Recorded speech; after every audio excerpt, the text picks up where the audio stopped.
एक छोटा बालक जिसने पूरे संसार के सबसे शक्तिशाली राजा को चुनौती दे दी। आखिर कैसे भगवान ने अपने भक्त की रक्षा की, जानिए भक्त प्रहलाद की अद्भुत कथा। बहुत समय पहले दैत्यों का राजा था हिरण्यकशिपु। उसने कठोर तपस्या करके ब्रह्मा से वरदान प्राप्त किया कि वो न दिन में मरेगा, न रात में, न घर में, न बाहर, न किसी मनुष्य से, न किसी पशु से। इस वरदान के कारण वो अत्यंत अहंकारी हो गया। उसने स्वयं को भगवान घोषित कर दिया और आदेश दिया कि सभी उसकी पूजा करें। लेकिन उसके घर जन्मा एक पुत्र जिसका नाम था प्रहलाद। बचपन से ही प्रहलाद के मन में विष्णु के प्रति अटूट भक्ति थी। जब उसे गुरुकुल भेजा गया तब भी वो अपने साथियों को भगवान विष्णु का नाम जपने की शिक्षा देता था।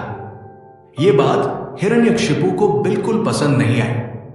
उसने प्रहलाद को समझाने की बहुत कोशिश की, लेकिन प्रहलाद ने कहा, पिताजी, इस संसार के सच्चे स्वामी भगवान विष्णु हैं। यह सुनकर हिरण्यकशिपु क्रोधित हो उठा। उसने प्रहलाद को मारने के अनेक प्रयास किए। कभी उसे ऊंचे पर्वत से गिरवाया गया, कभी विषैले सांपों के बीच डलवाया गया, कभी हाथियों से कुचलवाने का प्रयास किया गया। लेकिन हर बार भगवान विष्णु की कृपा से प्रहलाद सुरक्षित बच गया। हिरण्यकशिपु का क्रोध और बढ़ता गया।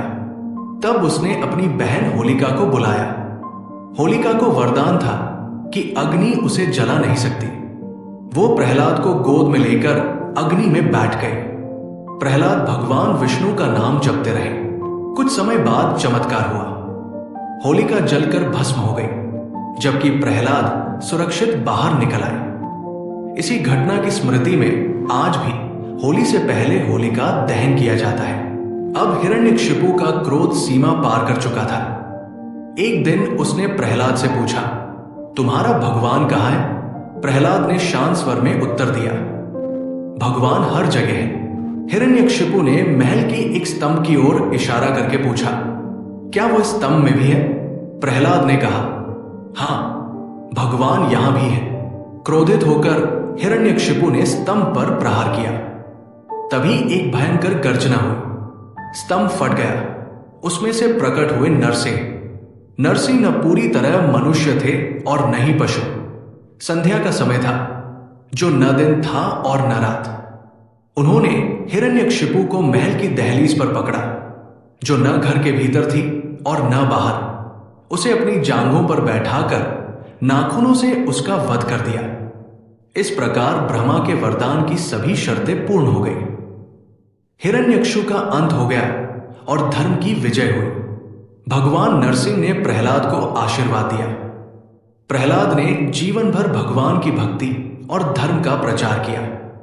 सच्ची भक्ति, विश्वास और ईश्वर के प्रति समर्पण किसी भी संकट से बड़ा होता है। भगवान अपने भक्तों की रक्षा अवश्य करते हैं।